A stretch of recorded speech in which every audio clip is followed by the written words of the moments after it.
Mini episode 1115 of the FDH Lounge is brought to you by Sportsology, delivering unconventional columns and webcasts about sports, TV, music, movies, and more. Follow them on the web at sportsology.com. The FDH Lounge. You'll want to schedule your life around it.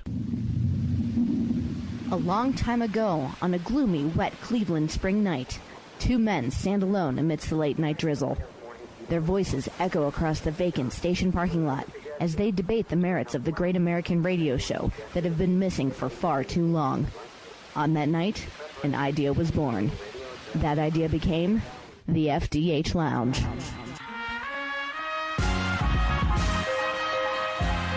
Welcome to the FDH Lounge. Hello everyone, welcome to mini episode 1115 of the FDH Lounge. This is FDH Managing Partner Rick Morris here, and we have a great conversation coming up today. This is a thing where sometimes you got to go out and you got to hunt to have a great conversation and have great guests on the show, and this is where the FDH New York Bureau has been very instrumental over the years, whether it be Bob Barker or Steve Perry or anybody like that.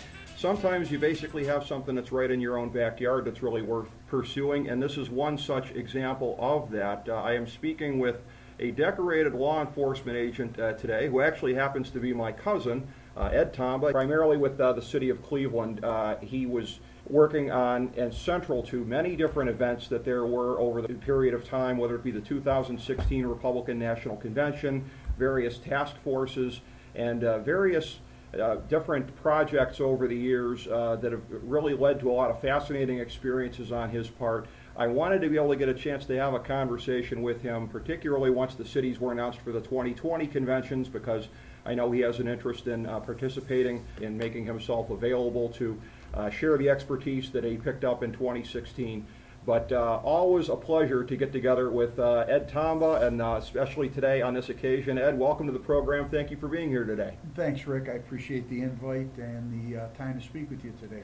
It's I'm going to go back to last summer. There was a thing where coincidentally you had become the police chief in Middleburg Heights right about the time that I got sucked into duty at my homeowners association and serving on the board there, and so I had you out to speak to them last summer. You were a big hit. It was great for people to get to talk to the new chief. So some of the setup that I'm giving for you now is kind of what I was giving then at that time. But 32 years plus, the City of Cleveland Police Department rising to such positions as commander, eventually to deputy chief, frequently a spokesman on different events, doing a lot of the public speaking for the department at different points in times, Quantico training, working with MLB, working with the commissioner's office, with the Cleveland Indians here in town. So many different things that you bring to the position there. One of the things, and I had noted this when I was introducing you last summer, the summer of 2013, of course, we just passed that happy anniversary a couple of days ago, the freeing of Amanda Berry, Michelle Knight, and Gina DeJesus, that very famous case from the west side of Cleveland. And that was a thing where you were at you were delivering the briefings for the city, and that was a thing where I just remember watching it on TV. This would have been on the Tuesday, and they'd gotten freed on the Monday night, and you fielded a question from a woman from, I think, the French news agency, and I'm thinking to myself, there's no way Eddie saw that coming when he came to work yesterday. I mean, life can be very unforeseen. That was in a great way. Yeah, no, that's the uniqueness of law enforcement. I was very fortunate to be a part of that, and just thrilled that the girls are free and they're thriving.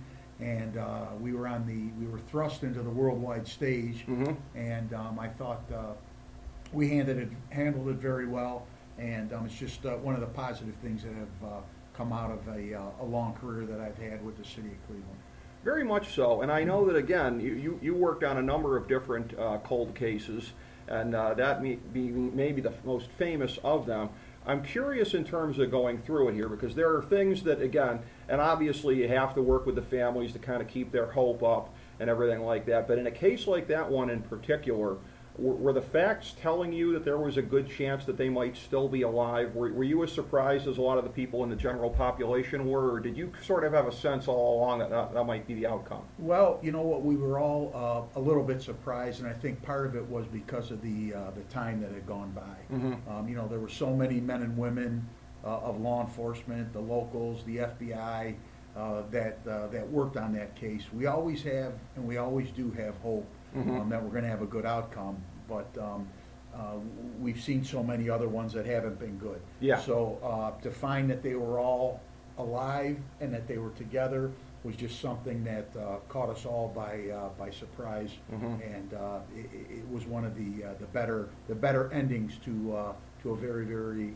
tragic story. Oh, absolutely. And that was just thrilling the way that it turned out, and them being found safe and sound for all intents and purposes. And it's good to hear from you, from your insight, that they're continuing to do better these days. I know there's a lot of trauma that goes with that, but they seem to be very strong people, so it's good to hear that they're pressing through it pretty strongly. Yeah, they are. They're very, from what I've seen and what I've heard, very resilient, and they have all the resources at their disposal.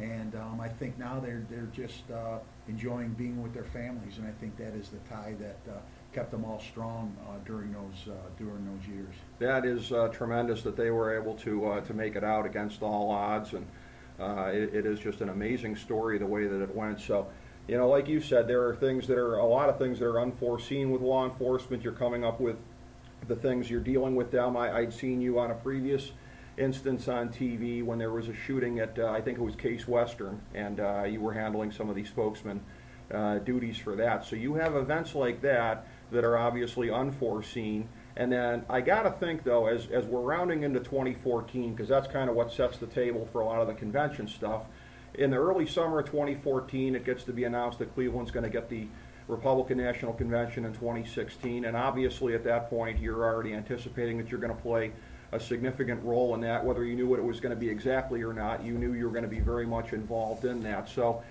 take me back to your thoughts sort of at the outset, as that's coming out, as it becomes official. There was a lot of thought and a lot of doubt, I think, up until the last minute, and a lot of quarters, not least of which because Cleveland had really for a long time lagged, I think especially in hotel rooms, and there'd been a hotel kind of building boom in the last couple of years leading up to that, including the Hilton that went in. But in terms of that thoughts there initially when they got it, what was going through your mind looking ahead to 2016?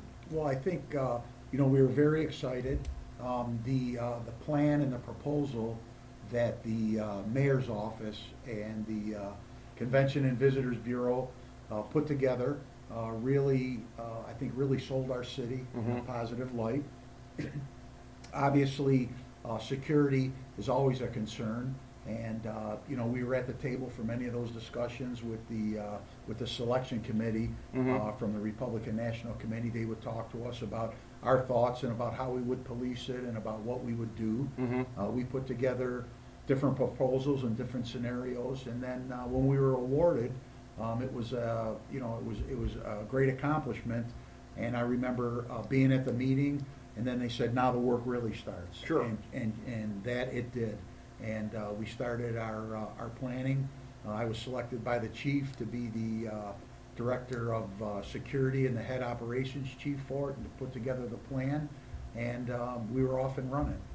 It had to be, I won't say for anybody from Cleveland, mixed feelings on this necessarily, but as you're looking at it, and the initial word was we're going to need as much lead-up time as we can get at Quicken Loans Arena as possible. And then not long thereafter, LeBron signs with the Cavs and comes back to Cleveland. And I'm immediately saying to people, boy, they're going to be up against it at the last minute, because you could kind of see that coming. Good chance of being in the finals. Could be Game 6 or Game 7. It turned out to be Game 6 that was the last one that was at the site then. So obviously, I mean, that had to complicate things substantially because of how much you guys had to get in place there. Probably more so for the people doing the physical construction at the queue and that kind of stuff. But I'm guessing on a security end, there was probably some amount of stuff that probably had to wait until the Cavs were done, or is that not the case? No, that is the case, and that's a really good observation. During the planning process, they were talking about availability of Quicken Loans Arena, and I guess it was before LeBron. The odds that the finals were going to take place in Cleveland was under 1%. Yeah. And then the day LeBron signed, those odds go up into the 90 percentile. So for the construction crews and for the Republican National Committee, obviously it was a concern, but it was just another positive step heading toward a climactic 2016, what took place then. So they said they needed 8 to 10 weeks to prepare the arena, but if it did go to game 6 or 7, they'd probably have about 6 weeks to prepare. Okay, yeah, and that's about what it turned out to be, and obviously they were able to make it work. I know there was a lot of, very hurried kind of work in some places, and some units had to go around the clock in different places, but they made it okay. When you look at the things that are unforeseen in the summer of 2014, there's another thing that really kind of came up that I think would provide one of your biggest challenges that you would have leading into the convention, and that being, I believe it was in August of 2014, you had the first of these outbreaks in the different cities. This was Ferguson at this point, where there was the police shooting, there was unrest, and there would be an awful lot of that. I mean, there's a little bit of distance now.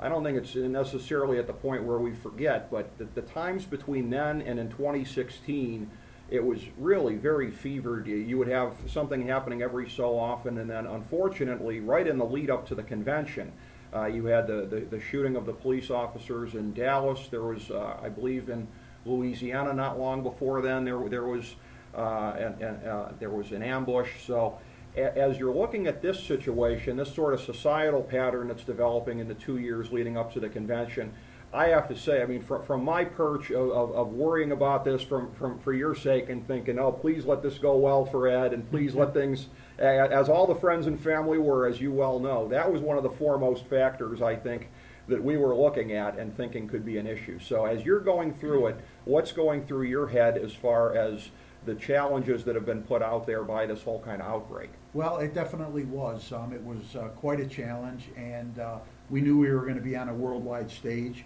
so we had to pay attention to what was going on, in the world and in the country. And Ferguson, Missouri was the start of something that I think had been brewing for a long time in urban centers around the country, and it just really kind of ignited a new way of doing things, and a new way that the public was voicing their opinion. So we had Ferguson, we had some issues in Baltimore, and then, as you mentioned before, right before the convention, we had some tragic events. So during our training, it was quite a challenge. I mean, there was no doubt about it. We had to train a different way. In the meantime, we were doing that. We were in the beginning stages of being monitored by the federal government, being placed under a consent decree by the U.S. Department of Justice. So there was a lot of moving parts, but the men and women in law enforcement are very, very resilient, and they were amenable to change, and we were committed to having a safe event. And that, unfortunately, it all came off well.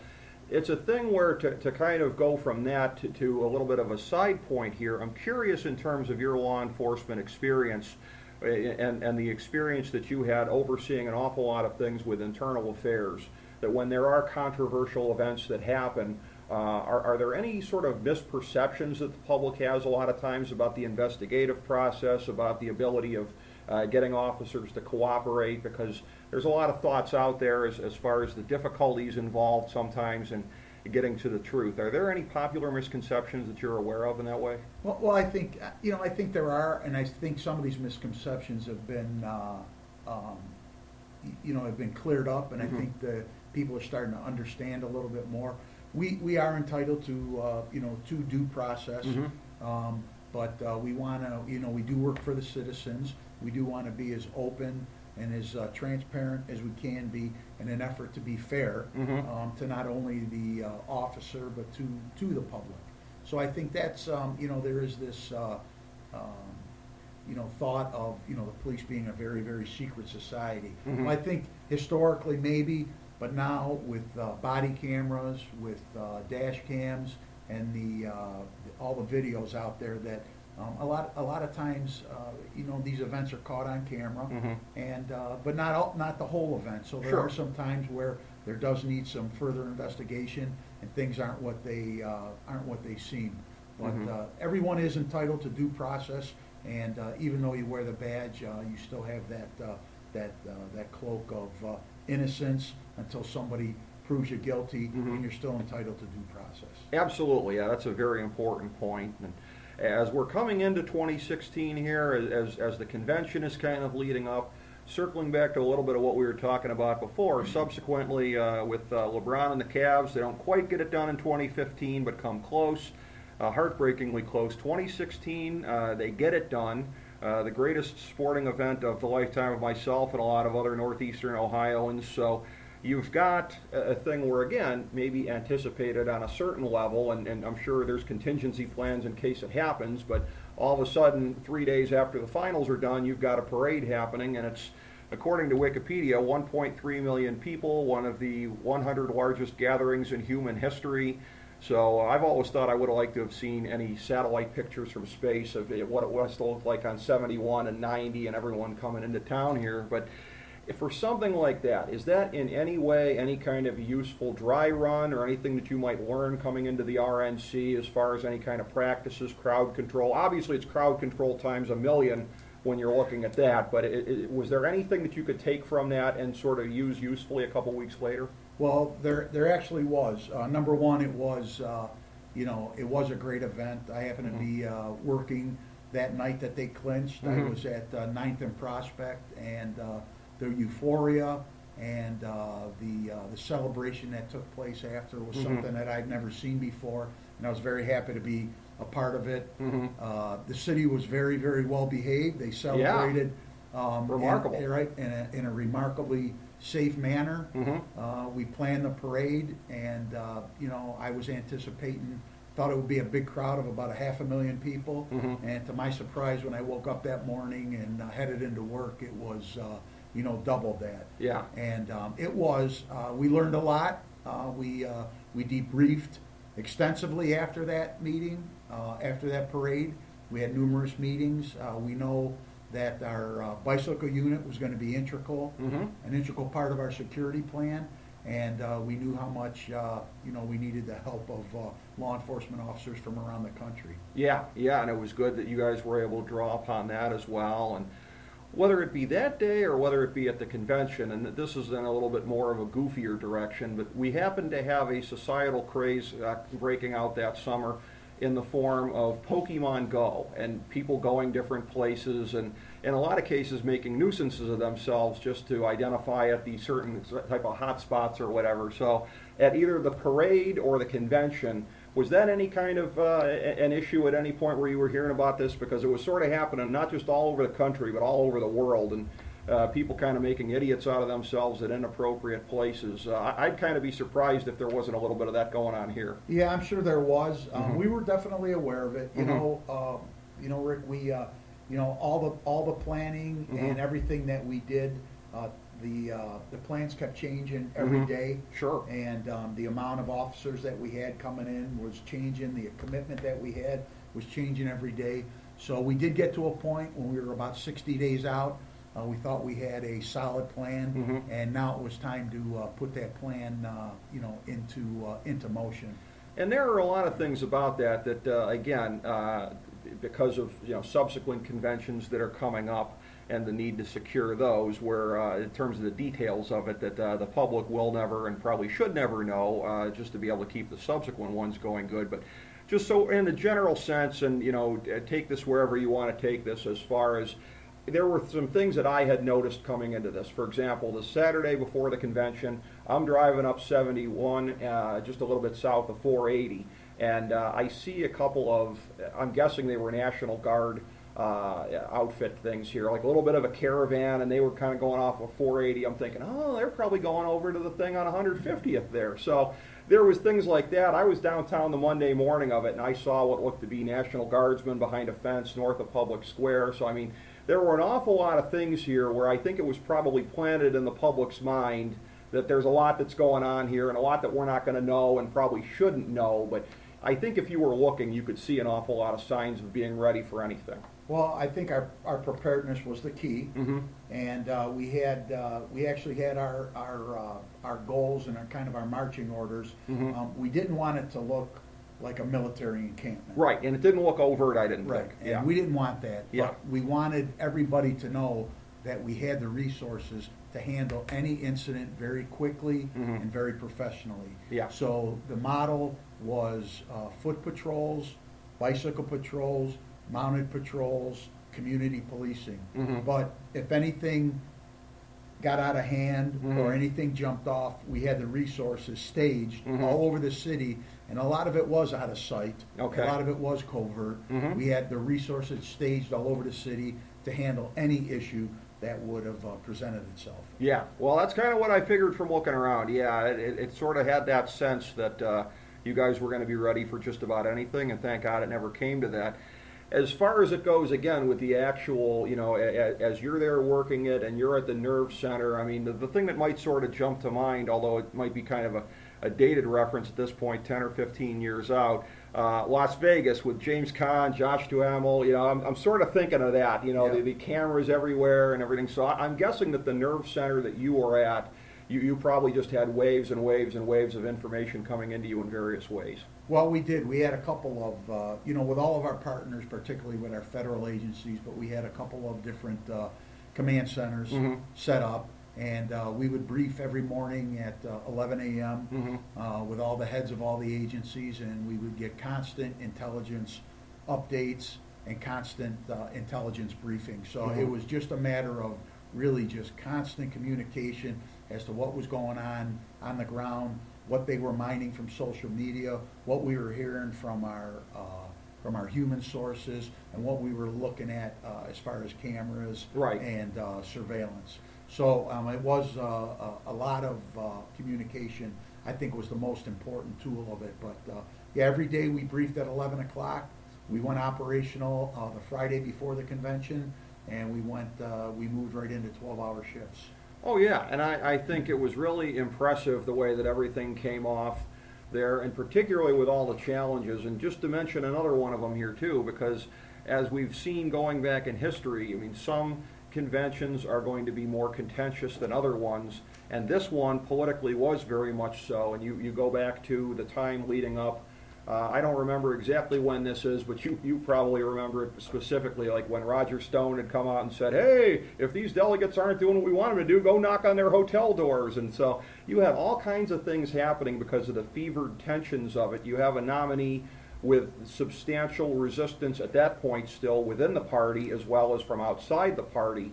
So you're talking about a set of challenges and volatility, the likes of which I think you'd have to look very closely at other times in recent American history to find one that measured up to that. So that's just adding more fuel to the fire. No, without a doubt. Obviously a very colorful and controversial candidate. And really up until April, there was a chance that it could have been a contested convention. Yes. You still had Governor Kasich in the race. And, that's right.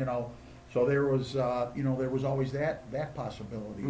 The first debate of the political season took place in Cleveland, so we were the hotbed of political activity for that year. But always a concern that, like I said, that something like that could definitely happen.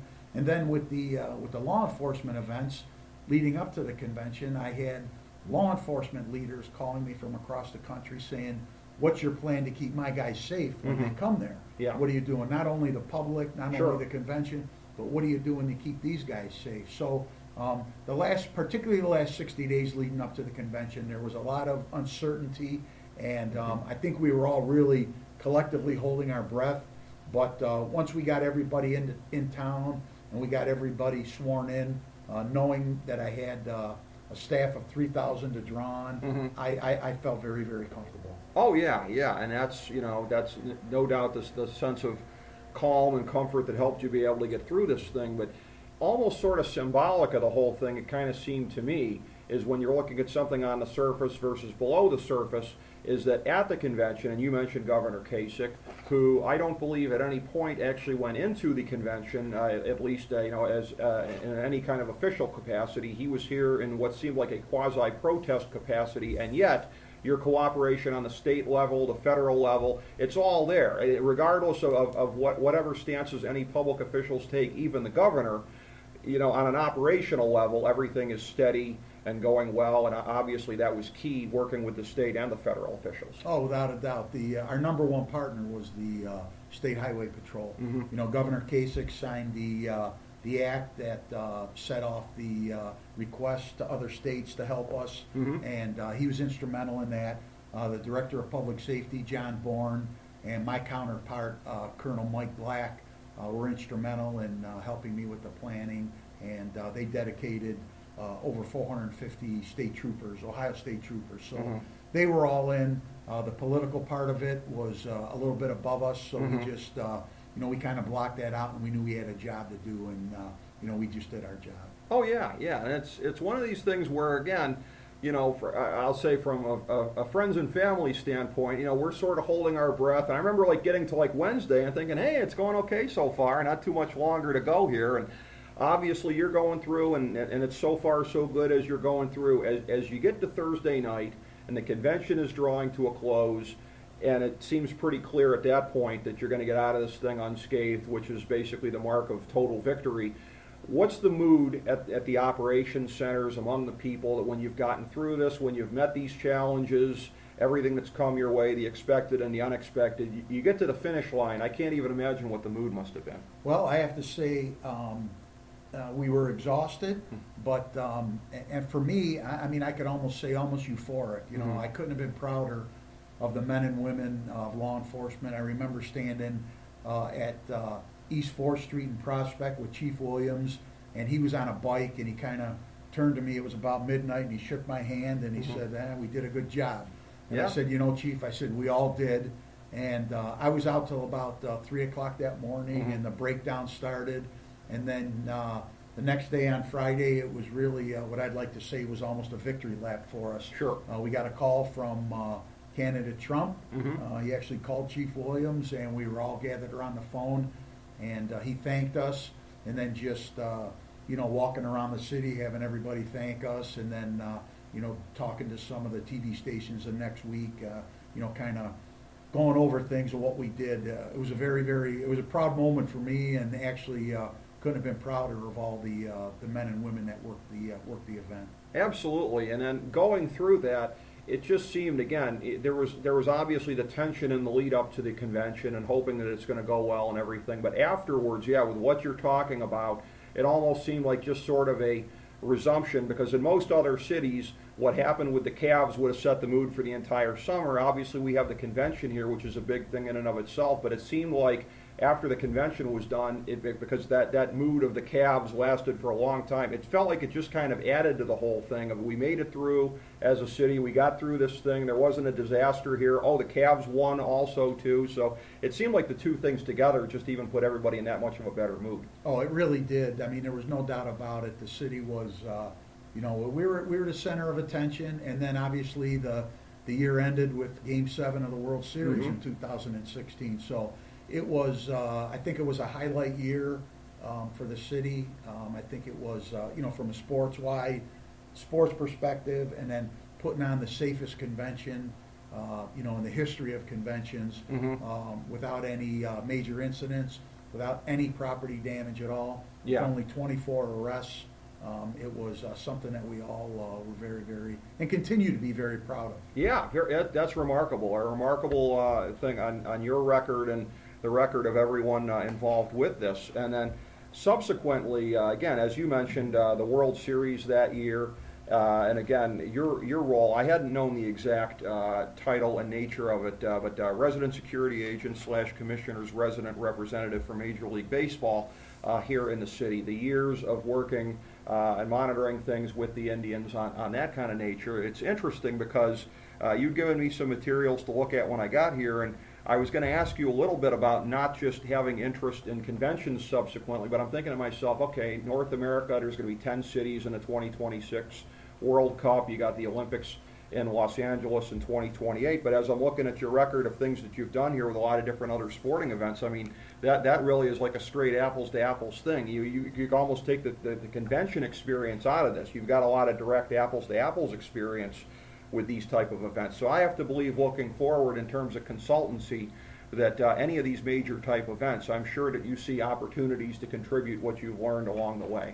I do, and I appreciate that, and I do enjoy the planning of the large scale events, and the uniqueness of those events are that a lot of times they are the jewel event for a city, for a country, and you have the resources. If you have the resources, you have the equipment, you have the right people in place, you can almost guarantee a safe and secure event. A lot of times these organizations come in and basically, the RNC, they kind of took over our city, and they shut it down for 6 days, but this is what they do, and it turned out to be very positive, and I think the rebound effect for the city has been positive. I know we've landed a lot of conventions.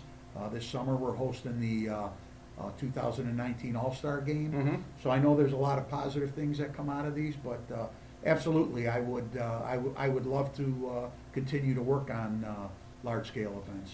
Absolutely, and you bring a lot of obviously relevant experience and knowledge to that. And then subsequent to that, so we get through 2016, a little bit more than a year down the road to take this kind of full circle. It comes around to your present opportunity that we spoke of before. So coming to my now hometown of Middleburg Heights, Ohio, in this capacity as chief, and obviously we always like to give our guests a chance to plug on the show here. So there are some things where, I took note of them, the things that you were telling my homeowners last summer about whether it be the bike patrol, which, as you said, was an outgrowth from the 2016 RNC being able to acquire those bikes. So we've now got a bike patrol in the city. I did a little other research here. 5 new SUV cruisers, state-of-the-art radio equipment. I guess you guys have now absorbed animal control, and you're handling that as well. So you got a lot of initiatives happening. I will tell you this. I was at an event at the Recreation Center about a week and a half ago where some city officials were kind enough to have some of the homeowners association people come in and kind of tell us some things and kind of interact with us. And you got put over very strongly in that event, you, and I guess the mayor's an enthusiast also of this bike patrol thing. So that's a big hit here in the city, and I know it's something the homeowners in my association are happy about. Well, that's good to hear. The plug is the community's a great community, great place to live, great place to have a business. I wasn't real familiar with the city before I started doing a little bit of research and applied for the job, but a great city, hardworking, supportive people of law enforcement, and I think it lends itself to a little more personal touch from the police, and I think the bikes will do that, and we're a city of 16,000 residents, and I think our officers on bicycles and a little bit more on foot patrol and engaging with the citizens and the residents provide a level of comfort and security that that is unique to our city. Yeah, and it's a great thing, and again, I know that people are excited about some of the things that you are bringing to the city and the direction that it is going with law enforcement. So again, whether it be that, and then subsequently moving forward with the consultancy, hopefully only good things ahead for you, my friend. I can't see why that wouldn't be the case. And again, best of luck in all of the things going forward. And I hope that as these subsequent major events are coming, be it 2020, 2024 conventions, anything down the line of a significant nature, I hope that you are going to be in a position to be able to contribute the things that you've learned along the way, because I know it would be very beneficial if that were the case. Well, I appreciate it, and I appreciate you taking the time today, and it's been great talking to you. Well, thank you, Ed. I really appreciate it. Thank you for making time for me. Thank you, everybody, for checking out FDH Lounge Mini Episode number 1115. As we bring the show to a close, we would like to extend our deepest gratitude to NBC, CBS, ABC, Fox, all Clear Channel affiliates, TNT, TBS, USA, UPN, Deadspin.com, YouTube.com, YTMND.com, MySpace.com, various blogs, Fox News, CNN, CNBC, MSNBC, IamBoard.com, Billboard.com, Google.com, ESPN, ESPN2, ESPN News, ESPN Classic, NBA TV, NFL Network, Sports Time Ohio, Athlon Magazine, Comedy Central, Cartoon Network, The Boomerang Channel, QVC, BET, The Spice Channel, Steno Notebooks, Manwich, Papermate Office Supplies, waitresses, strippers, bartenders, garbage men, janitors, microwave popcorn, the writers of The Office, Scrubs, Entourage, My Name is Earl, Oz, Metalocalypse and the Boondocks, Aquafina, and The Periodic Table of Elements.